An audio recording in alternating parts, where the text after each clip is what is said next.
안녕하십니까. 토론경남 진행의 송지원입니다.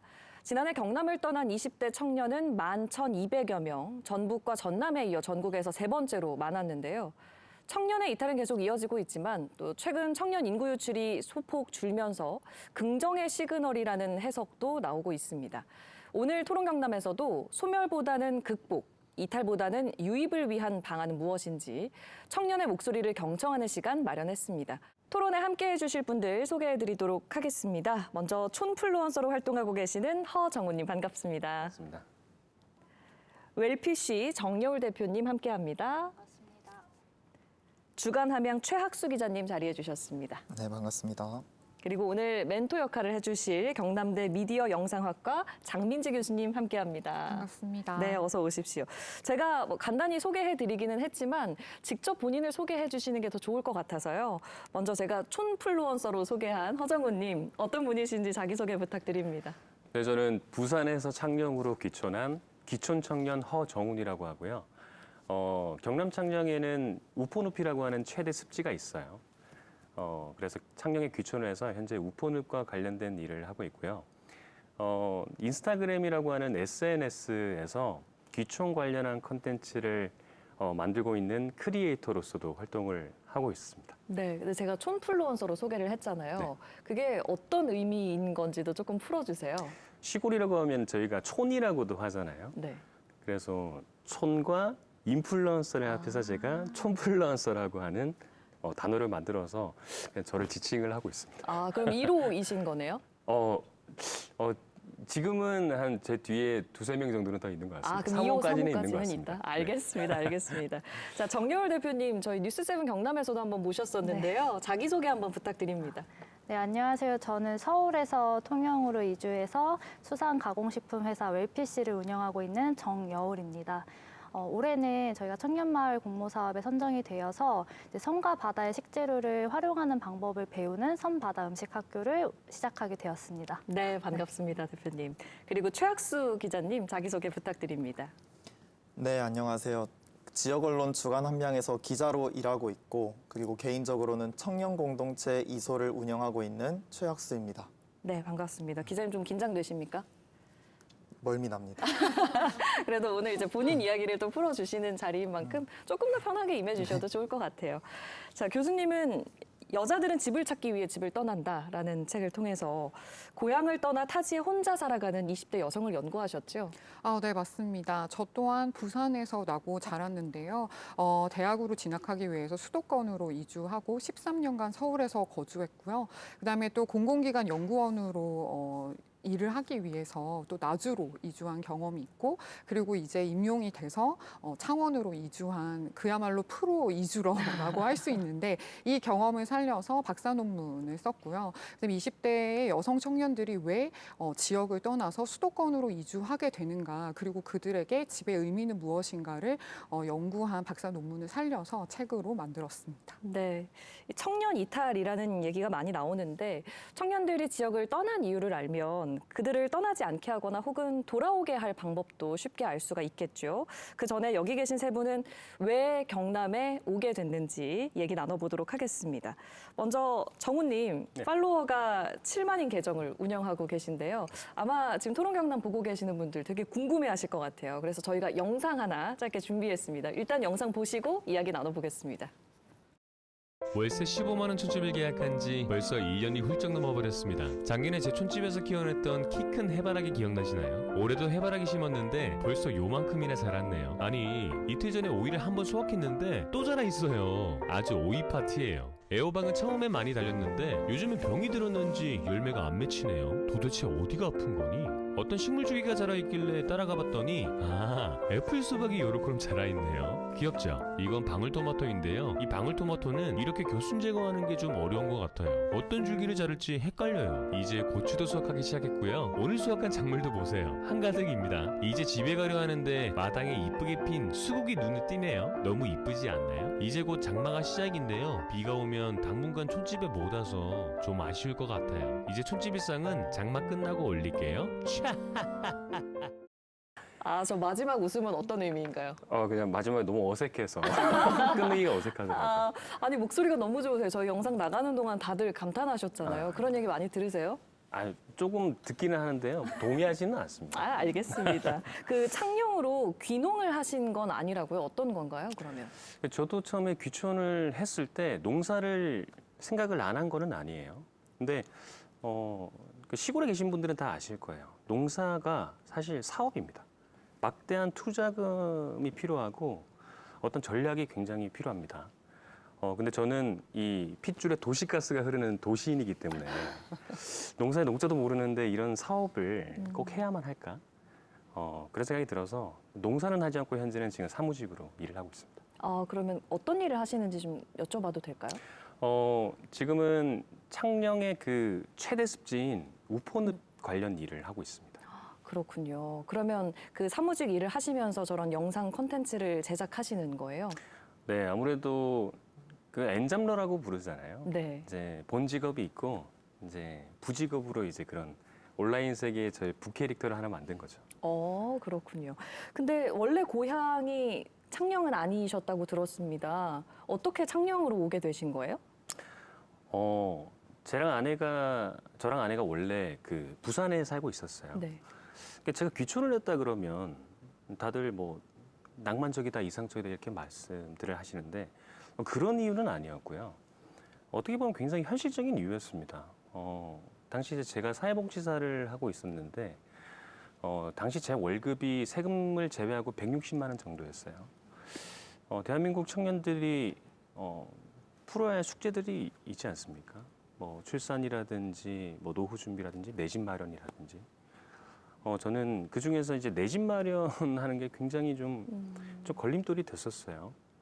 제 월급으로, 그러니까 제 와이프랑 합친 월급으로 뭐 이리저리 고정비 다 떼고 생활비 다 떼고 저축한 돈으로 부산의 번듯한 집, 뭐 서울에 비할 바는 아니고요. 네. 부산의 번듯한 집 하나 살려고 하니까 거의 뭐 100년 정도 걸리더라고요. 실제로 계산을 해봤을 때. 그래서 그렇게 좀 미래에 대한 그런 비관적인 생각을 하면서 지내고 있었는데 그때 이제 와이프가 저한테 시골의 삶을 시작해보지 않겠느냐라고 제안을 했고 와이프 같은 경우에는 로망 때문에 그렇게 저한테 제안을 한 거긴 하지만 저는 연고도 없는 지역에 내려가서 그렇게 산다는 게 녹록지 않을 것 같아서 처음에는 거절을 했는데요. 생각해보니까 시골에는 또 시골에도 집이 있을 거 아니에요. 시골에 있는 집값들이 좀 궁금하더라고요.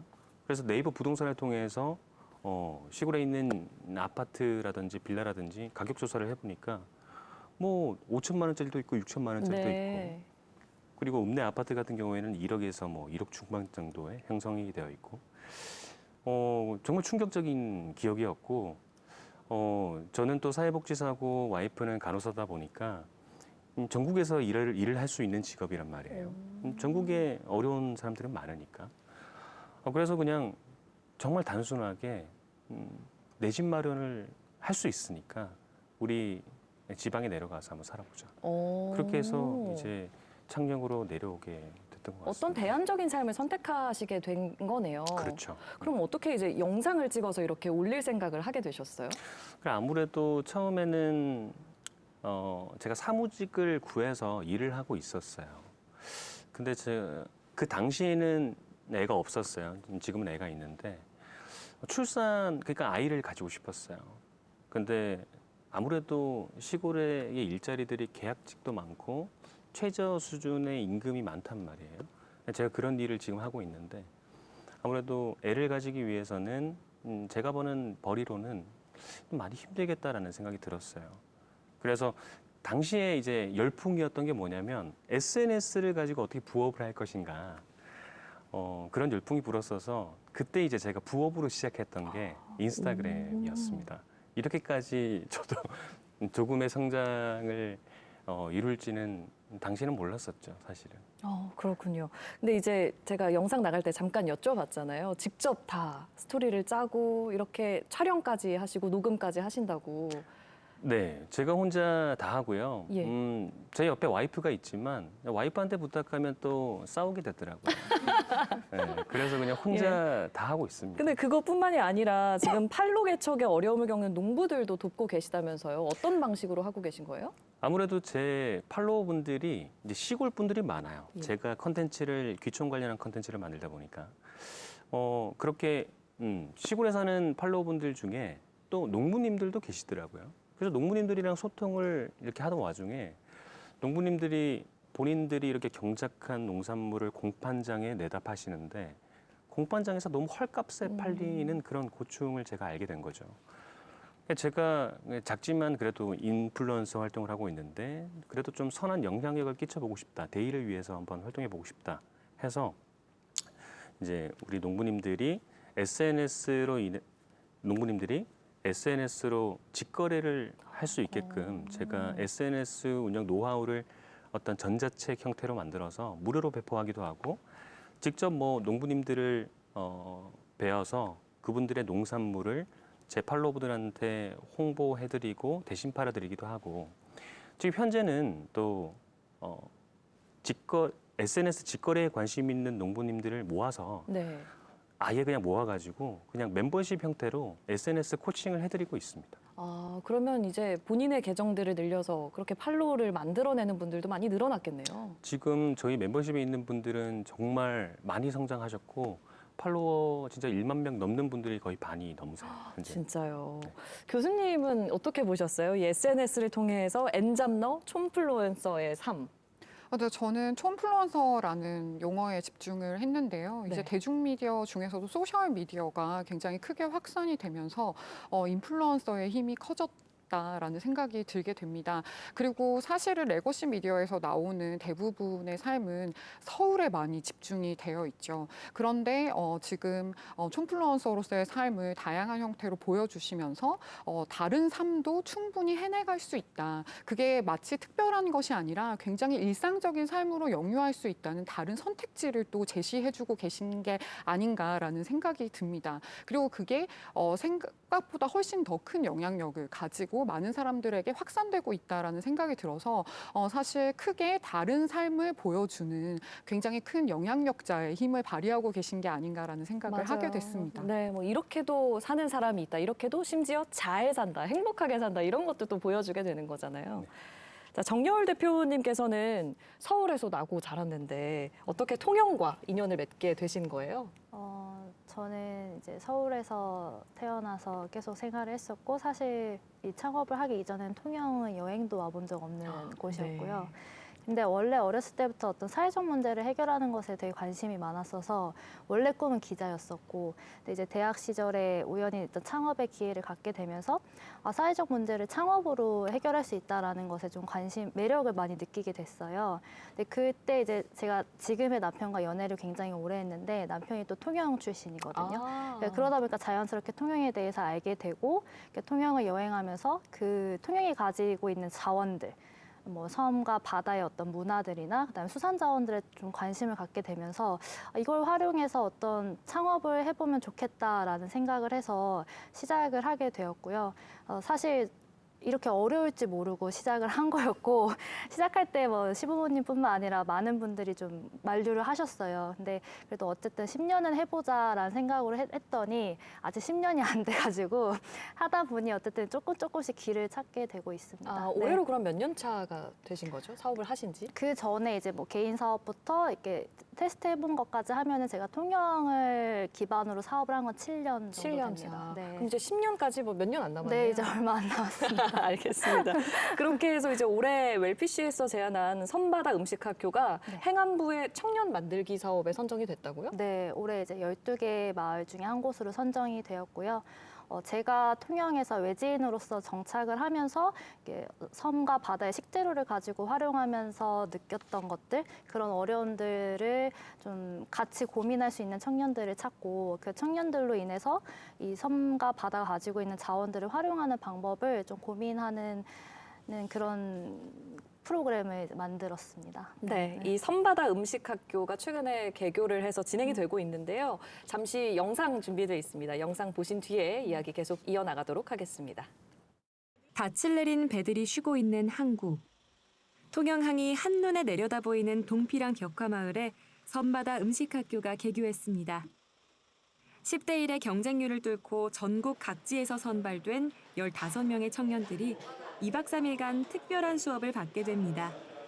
수산품 사업 쪽에도 관심이 있었고 제조 과정부터 유통 과정까지 이렇게 함께 동행을 하면서 체험을 하고 실습을 할 수가 있어서 그런 부분이 좀 기대가 됩니다. 이곳은 단순히 요리만 배우는 곳이 아닙니다. 섬의 식재료를 이해하고 지역의 장인들로부터 전통 조리법을 배운 뒤 제품을 개발해 팝업 스토어를 통해서 시장의 반응까지 실험해 볼 수 있습니다. 우도의 갯바위에서 해초 수업을 이끄는 교수는 25년 동안 해초를 채취해 해초 요리를 판매해온 우도의 해초 전문가 강남현 씨입니다. 먹으면은 까실까실한데 식감도 좋아. 오돌오돌하니 그러는데 그리고 이게 먹으면은 장 청소 그리고 막 화장실 못 가가지고 어려운 분들은 저거를 많이 먹으면 돼요. 다양한 해초에 대한 강의를 들으며 손으로 직접 만져보기도 하는데요. 해산물 조리법을 배우며 오감으로 섬의 맛을 기억합니다. 세계 최고의 셰프 교수님이세요. 바다 그냥 토도 그냥 막 지천의 도시인데 이거를 가지고 진짜 학생들이 더 연구를 하고 공부를 해가지고 저런 것도 그냥 활용할 수 있었으면 좋겠고 하여튼 뭐 이것저것 많이 배워갔으면 좋겠어요. 그리고 다 뭐 고맙지까지 찾아줘서. 해초 수업이 끝난 뒤엔 직접 해초 비빔밥을 만들어보는 수업이 이어집니다. 한 그릇 가득 담긴 바다의 맛. 배운 뒤에 다시 맛본 해초는 조금 다르게 다가옵니다. 바닷길을 따라 걷는 우도 둘레길. 청년들의 푸른 꿈이 푸른 바다 위에서 다시 피어납니다. 제철에 어떤 식재료가 나오는지 어떤 해초가 나오는지 공부를 해서 그걸 어떻게 조리하는 것이 더 먹기 좋고 영양가 높은지 그런 것들을 제대로 배워가서 상품화하거나 또 그 요리 레시피로 개발할 수 있게끔 그런 공부를 해갔으면 좋겠습니다. 맛있는 음식은 사람들을 불러 모았습니다. 섬 사람들의 손맛과 싱싱한 제철 재료가 있는 섬바다 음식학교는 청년들을 불러 모으고 있는데요. 이곳에서 시작될 새로운 도전과 변화들이 청년들의 내일을 좀 더 단단하게 만들어주길 기대해 봅니다.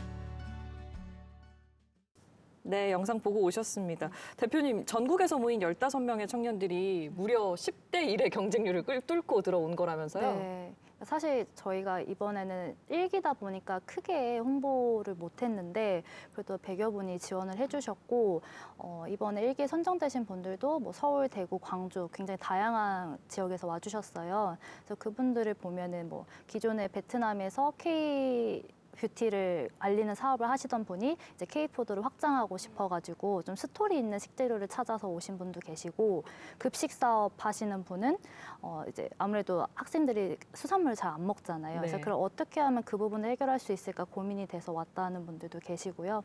그래서 수료 이후에도 지금도 계속 그분들과 협업할 수 있는 부분을 계속 논의 중에 있습니다. 그렇군요. 네. 교수님께 질문을 드려볼게요. 그러니까 통영도 인구가 줄어들고 있는 도시 가운데 하나인데 청년들이 이렇게 경쟁을 벌이면서까지 이 수업을 들으려 통영을 오는 이유는 어디에 있다고 보세요? 우선 첫 번째로 통영이라는 장소성을 생각하지 않을 수가 없는데요. 통영은 굉장히 아름다운 도시이기도 하면서 동시에 유명한 세계적인 축제 팀프라고 하는 통영 인터내셔널 뮤직 페스티벌이 열리는 곳이기도 합니다. 국제음악제. 네, 그래서 음악과 그다음에 먹을 것, 그다음에 볼거리가 굉장히 넘쳐나는 장소성을 가지고 있죠.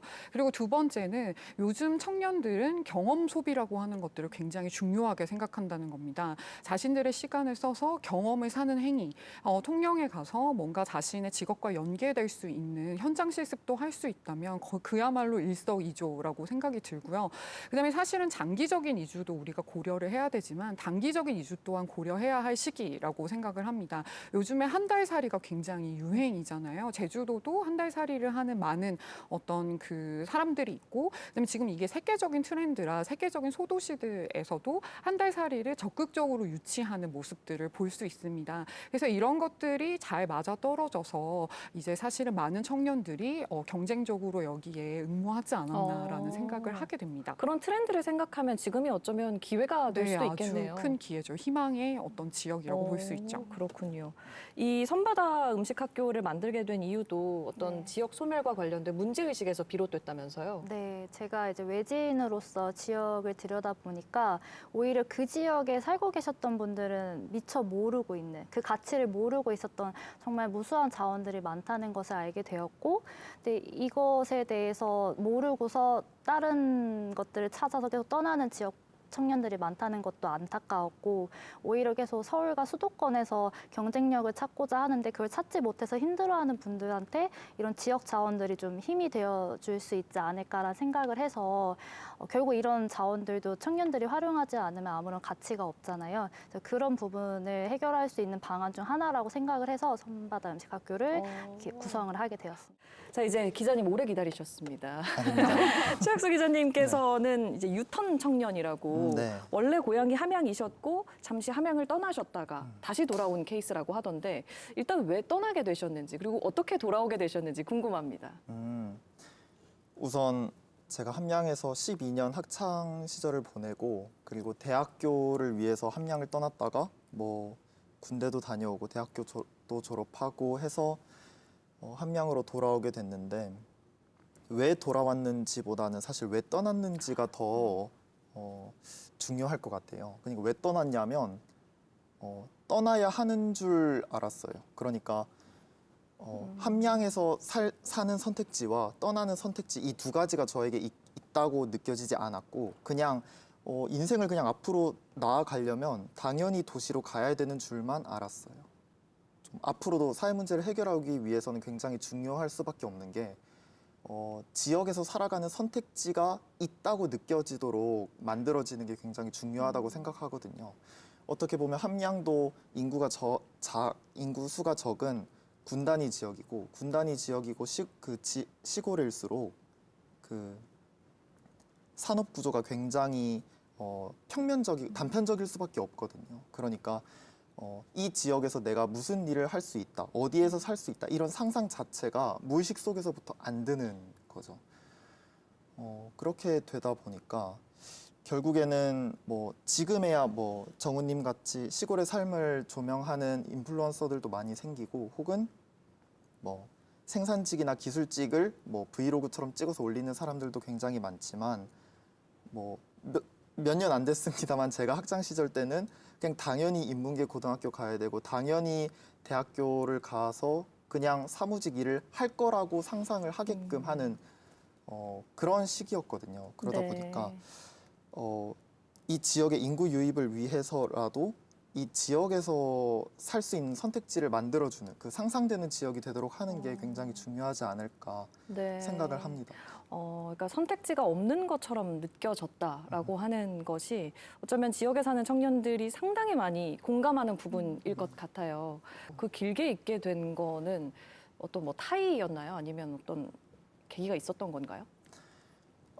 저는 당장 보증금 정도 벌어서 내 인생의 다음 단계 이거를 밟아야겠다 그런 생각을 했었는데 이 지역에 정착하게 된 건 주간 함양이라는 신문사 덕분입니다. 제가 이 지역 사람이라는 정체성 같은 것도 없었는데 지역의 신문 기자로 일하면서 다양한 사람들과 만나게 되고 다양한 이야기들을 하면서 지역에 밀착해보는 경험을 해보게 된 거죠. 그러다 보니까 이 지역민이라는 정체성도 갖게 되었고요. 그리고 2023년에 함양군 서하면에 서하다움이라는 청년 레지던스 플랫폼이 있는데 그쪽에 취재를 갔었습니다. 그때 뭐 지금은 뭐 한 달 살이 지역살이 이런 게 굉장히 많지만 전국적으로 많지만 그때는 몇몇 우수한 지자체들이 하는 사업이었거든요.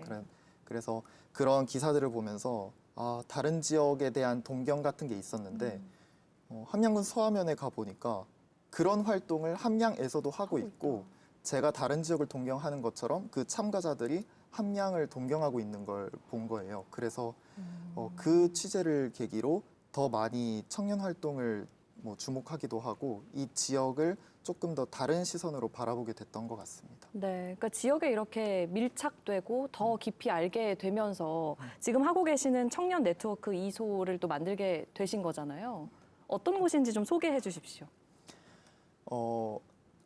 뭐 우선은 영화 재밌게 보고 책 재밌게 읽고 나서 이야기 못하는 지역에 아무도 오지 않을 거라고 생각했어요. 네네. 네.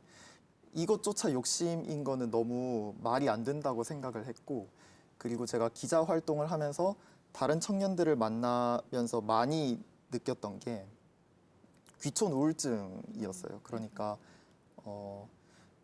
내 삶이 도시와는 맞지 않는 것 같고 지역에서 살고 싶어서 귀촌을 했는데 귀촌에서 하고 싶은 것도 많고 해서 막 달려가다 보면 막상 지칠 때 맥주 한 잔 나눌 친구가 없다는 게 주변에. 그래서 뭐 주말마다 도시에 가서 또 도시 친구들을 만나고 온다던가 그런 상황도 사실은 다 그 뭐 스트레스나 피로잖아요.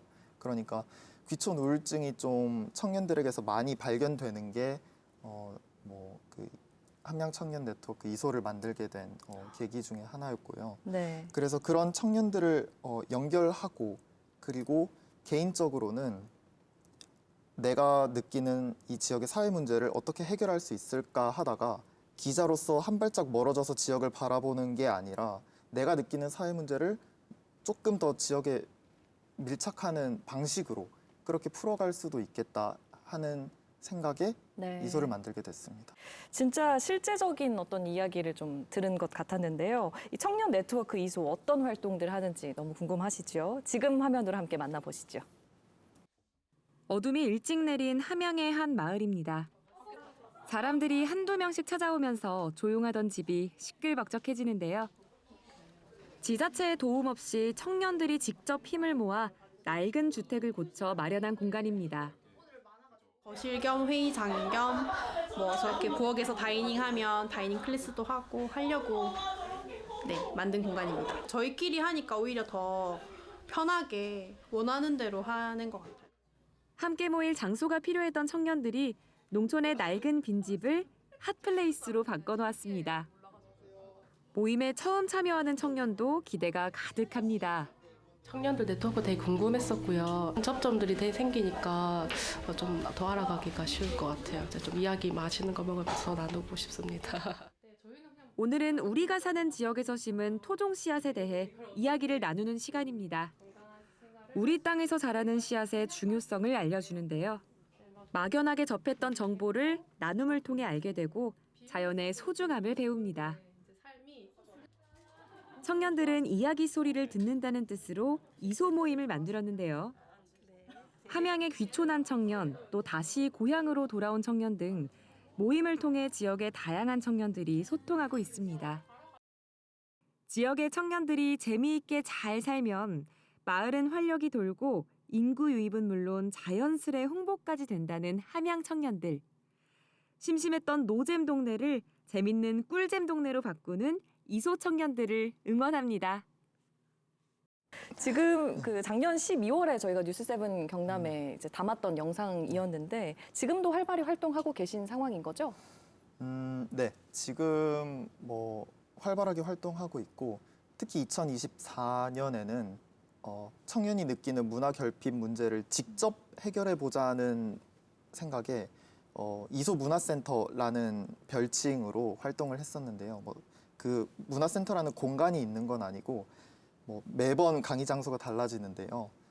연초에 청년들에게 배우고 싶은 것과 가르칠 수 있는 것을 다 조사를 해서 그러니까 본인이 가르칠 수도 있는 것도. 네네. 그래서 청년들의 재능 기부로 열리고 그리고 청년들이 그걸 함양에서 배우는 그런 방식으로 이소 문화센터를 진행을 했는데 그 목적은 크게 세 가지였습니다. 첫 번째는 청년이 느끼는 문화 결핍을 이 프로그램을 통해서 해소했으면 좋겠다는 거 첫 번째 목적이었고요. 그리고 두 번째는 교학 상장이라고 하죠. 이게 가르치고 배우면서 함께 성장하는 그런 방식을 왜냐하면 지역 청년들은 무언가를 배우는 기회도 굉장히 중요하지만 무언가를 가르쳐보는 기회도 지역 청년에게는 굉장히 중요하기 때문입니다. 그래서 그게 두 번째 목표였고요.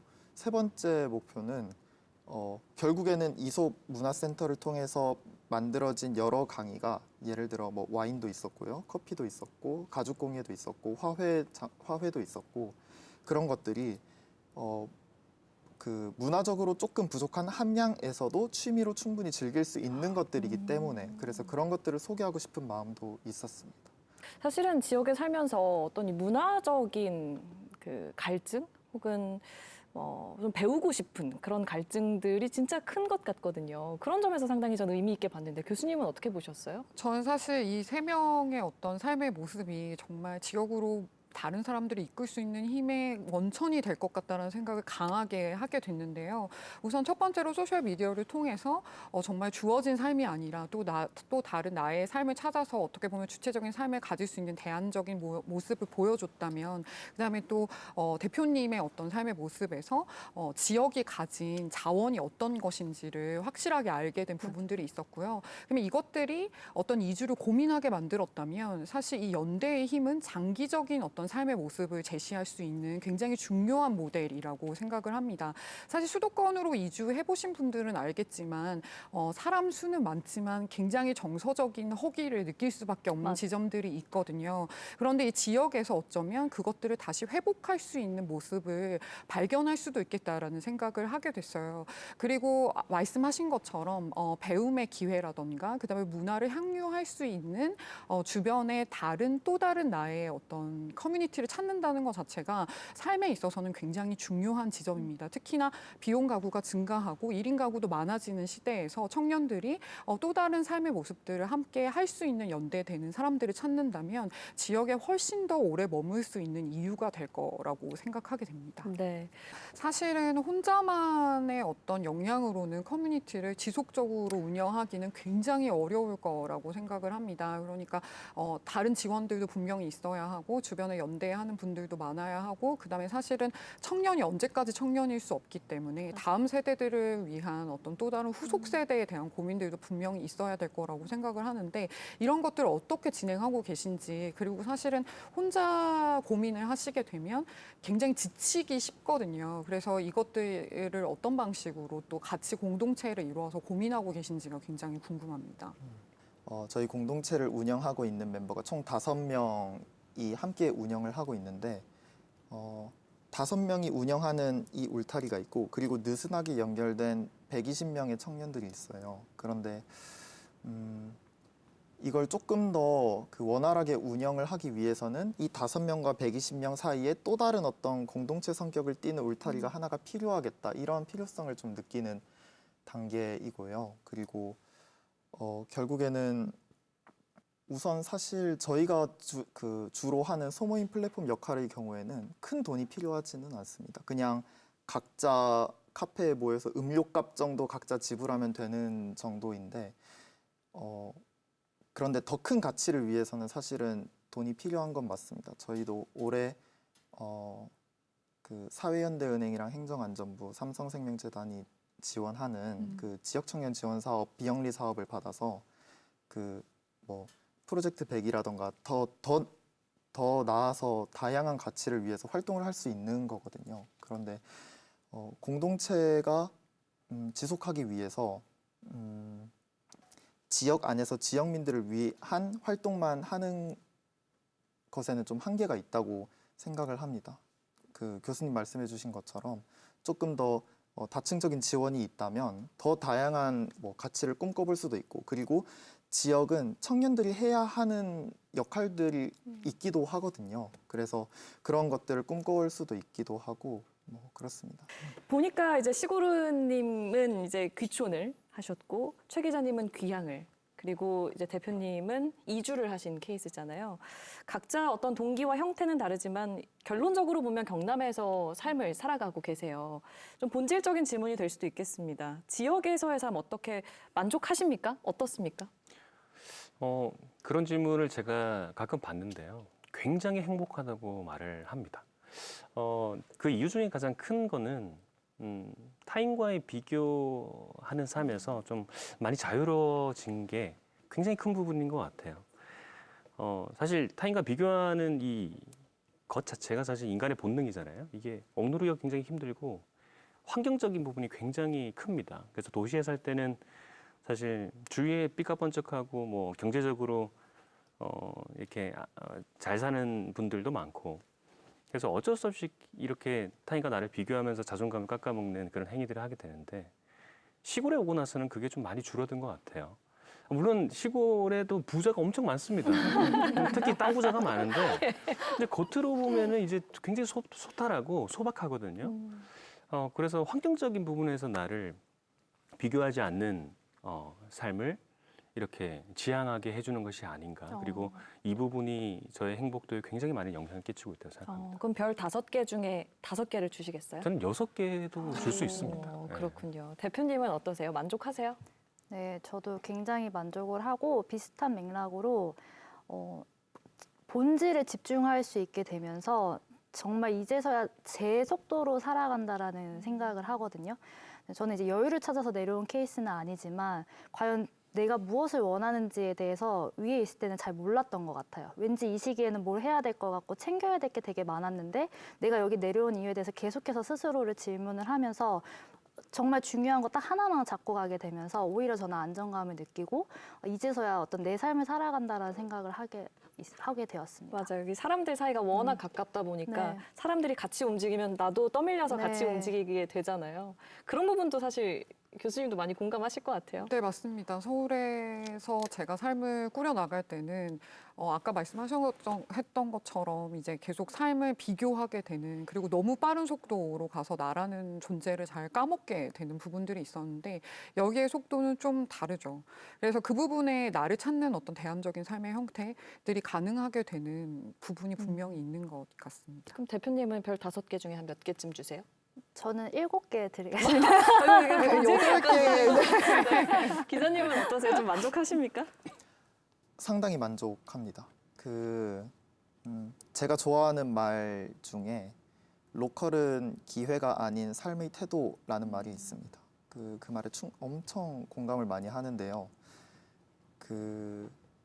사실 지역이 여유롭다 뭐 그렇게 표현할 수도 있는데 막상 이 지역의 구성원이 돼 보면 그 지역에는 그 다른 시계가 존재하는 것 같거든요. 밖에서 볼 땐 여유로워 보이는데 또 이 안에서는 이 내부의 어떤 사정으로 굉장히 바쁜 삶을 살게 됩니다. 다 여유롭다고 하는 사람들 보면 다 굉장히 바쁜 삶을 살고 있더라고요, 지역에서도. 그런데 다만 그 앞에서도 말씀해 주셨지만 내가 뭐 나이가 어느 때면은 얼마를 벌어야 되고 얼마를 저축해 나와야 되고 어떤 소비 단계에 있어야 하는지 혹은 뭐 어디에 살아야 하는지 내가 소득이 좀 더 올라가면 어떤 소비를 하고 어디에 살아야 되고 하는지 그런 그 사회적 압박으로부터 벗어날 수 있다는 거는 굉장히 큰 만족감인 것 같아요. 그래서 저도 별 5개에 한 개 더. 8개 하도록 하겠습니다. 알겠습니다.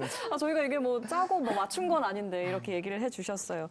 이 방송이 경남에 송출되긴 하지만 또 유튜브를 통해서 전 세계로 퍼져나가거든요. 아마 오늘 나눈 이야기들을 통해서 귀향, 귀촌 혹은 이주를 꿈꾸거나 생각하시는 분들도 계실 것 같아요. 그래서 이 자리에서 그분들에게 전하고 싶으신 말씀을 좀 들어보면 좋을 것 같습니다. 먼저 정우님. 저의 활동이나 이런 토론들을 보고 그런 귀촌이라든지 로컬의 삶을 관심 있어 하는 분들이 생길 수가 있어요. 근데 그래도 좀 심사숙고를 좀 하셨으면 좋겠습니다. 왜냐하면 사실 저도 그런 현실적인 고민들을 많이 하거든요. 시골의 삶을 살고 있지만 도시에 사는 분들이 가지고 있는 정도의 고민을 저도 하고 있습니다. 다만 저는 만약에 그런 물질적인 성공보다 어떤 나만의 행복의 기준을 가지고 혹은 가진 것에 만족하는 것이 행복이다라는 그런 가치관을 가진 사람이라면 시골의 삶이 정말 대안적인 삶이 될 수 있다라고 저는 설득을 하고 싶어요. 네, 좋습니다. 대표님도 한 말씀 해주시죠. 네, 저도 서울을 벗어난다고 해서 무조건 여유롭고 안정적인 삶을 사는 건 아니라고 생각을 해요. 그러니까 어디에 살든지 간에 결국에는 성장을 위해서는 본인이 열심히 해야 하고 많은 고민이 필요하다고 생각을 하는데요. 근데 그럼에도 불구하고 이렇게 지역에서 살아가는 것은 내 삶을 좀 더 주체적으로 살 수 있게 하고 제가 만든 변화들이 좀 눈에 보이거든요. 그럼 직접적으로 내가 만든 물결의 그 변화들이 보이는 걸 보면서 굉장히 뿌듯함을 느낄 수 있기 때문에 조금 더 성장을 목표로 하면서 주체적인 삶을 살아가고 싶으신 분들한테는 정말 적극 추천하는 바입니다. 네. 그리고 기자님? 네. 행복 지수가 높은 지역과 그 인구 소멸 위기인 지역이 얼추 겹친다는 이야기를 들었습니다. 그러니까 이게 더 행복한 지역에서 덜 행복한 지역으로 인구가 이동하고 있다. 과장해서 말하자면 그렇게도 말할 수 있겠는데요. 그러니까 모든 사람들이 그 도시에 맞을 수는 없다고 생각합니다. 분명히 나의 라이프 스타일은 도시와는 조금 맞지 않는 것 같아 라는 사람이 분명히 있을 수 있거든요. 그래서 지금은 지역에서의 삶이 해야 될 것을 해야 되는 삶이 아닌 그거에서 벗어난 대안의 삶이라고 표현이 되지만 저는 궁극적으로는 그런 대안이 아닌 하나의 새로운 선택지가 되는 삶을 좀 꿈꾸면서 내 삶을 나의 방식으로 나의 주도로 꾸려나가고 싶은 분들의 도전을 응원한다. 그렇게 이야기 마무리 짓고 싶습니다. 네, 마지막으로 교수님 혹시 덧붙이시고 싶으신 말씀 있으실까요? 네, 저는 오늘의 토론이 정말로 좋은 토론이었다라는 생각을 하게 될 정도로 저도 많이 배워가는 부분들이 있었던 것 같습니다. 무엇보다도 아까 기자님 말씀하신 것처럼 다양한 선택지가 있는 삶을 우리가 살아야 된다고 저는 생각하거든요. 당연히 취직을 위해서는 수도권으로 가야 한다라는 생각이 사실은 많이 사라져야 한다고 생각합니다. 삶의 모양은 전부 다 제각기 다른 모양을 품고 있다고 생각을 해요. 그렇기 때문에 지역에서의 삶이 어떻게 보면 내가 서울에서 내려왔다가 아니라 지역에 그냥 이주하거나 이동하거나 같은 선상에 두고 이야기를 나눌 수 있는 그런 곳이 되었으면 하는 부분들이 있습니다. 그리고 우리가 늘 지역하면 소멸, 위기, 위험과 같은 언어가 이렇게 따라오는 것처럼 늘 느껴졌잖아요. 그런데 오늘을 계기로 희망의 땅, 이 물음표가 아니라 땅과 느낌표가 붙을 수 있는, 그래서 더 많은 사람들이 지역으로 이주하고 여기서 자신의 주체적인 삶을 살아갈 수 있는 그런 부분들이 되기를 정말 마음 깊이 바라봅니다. 네, 전적으로 동의합니다. 네 분 다 같은 마음이실 것 같아요. 자, 오늘 끝으로 토론을 마무리하는 의미에서 지역은 네모이다를 채워주시면 되겠는데 이 지역은 살고 계시는 지역일 수도 있고 조금 더 큰 의미의 지역일 수도 있을 것 같아요. 먼저 정우님께 한번 여쭤볼까요? 지역은 네모이다. 지역은 개척의 대상이다라고 말씀드리고 싶고요. 왜냐하면 지방소멸, 대안적인 삶, 이 두 가지를 하기 위해서도 사실 청년들이 로컬에서 생존하고 살아남아야 되거든요. 그래서 제가 이 창녕에서 좀 이렇게 잘 사는 모습을 보이면 다른 분들에게 좀 제가 모델이 되어서 설득을 할 수 있지 않을까라는 생각을 하고 있습니다. 네, 좋습니다. 대표님, 지역은 네모이다. 네, 저는 지역은 가능성의 원석이다라고 말씀을 드리고 싶어요. 그래서 겉으로 보기에는 아직 평범해 보일지 몰라도 그걸 발견하고 빛을 내게 하는 일은 결국 청년들의 몫이라고 생각을 합니다. 네, 그리고 기자님. 지역은 제가 두 가지 생각해 왔는데요. 그럼 두 가지 버전 한번 들어볼까요? 첫 번째. 네, 첫 번째는 앞서 말한 거랑 이어지는데 지역은 삶의 태도다. 삶의 태도다. 네, 결국에는 도시에서 살던 관성으로 지역에 온다면 아무리 지역이 뭔가 좋다고 해도 만족하긴 어려울 것 같아요. 그래서 하나를 정했고요. 두 번째로 정한 거는 지역은 뉴 농촌이다라고 했는데 제가 밀고 있는 단어입니다. 아, 뉴 농촌. 네. 뉴 노멀 같은 그런 네, 건가요? 뉴 노멀 같은 그런 건데 다양한 가치를 가진 다양한 공동체가 새롭게 농촌을 구성하면서 만들어지는 농촌, 예를 들어 전통적인 공동체들이 있죠. 집성촌 중심의 가족 공동체나 아니면 마을 이장님 중심의 공동체라던가 그런 공동체들도 물론 농촌을 구성하는 데 굉장히 중요하지만 뭐 작은 학교 학부모 공동체라든지 마을 학교 공동체 아니면 저희와 같은 청년 공동체들이 새롭게 꾸려 나가는 농촌의 모습이 저는 상당히 기대가 되고요. 그리고 그런 미래에 올 뉴 농촌을 위해서라도 제가 운영하는 청년 공동체가 은은하게 계속해서 이어져야겠다 그런 사명감도 가지고 있습니다. 네, 앞으로 뉴 농촌이라는 말 많이 써야 될 것 같아요. 네, 마지막으로 교수님, 지역은 네모이다. 네, 지역은 다양성의 실험실이다라고 말하고 싶습니다. 새로운 주체의 실험의 장이자 동시에 새로운 관계 맺기가 가능하고 또 새로운 삶의 방식을 찾아갈 수 있는 공간이 되기를 이 세 분의 어떤 삶의 모습과 제 모습을 같이 투영해 보면서 꼭 그렇게 되기를 바라겠습니다. 네. 오늘 토론은 가능성을 발견한 토론 혹은 선택지를 열어주는 토론이었던 것 같습니다. 지방 청년 이탈, 지역 소멸이라는 말이 낯설지 않은 시대라고 하죠. 귀촌과 귀향, 이주라는 서로 다른 경로를 통해 경남에 정착한 이들은 단지 머무는 삶이 아니라 지역에서 스며들고 연결을 통해 새로운 문화를 만들며 지역이 기회가 될 수 있다라는 가능성을 찾아낸 것 같습니다. 단순히 청년을 붙잡는 정책이 아니라 청년이 오고 싶은 지역을 만드는 정책. 이걸 위해선 청년의 목소리에 귀를 기울여야겠습니다. 이 방송은 KBS 뉴스 경남 채널에서 다시 보실 수 있습니다. 시청해주신 여러분 고맙습니다.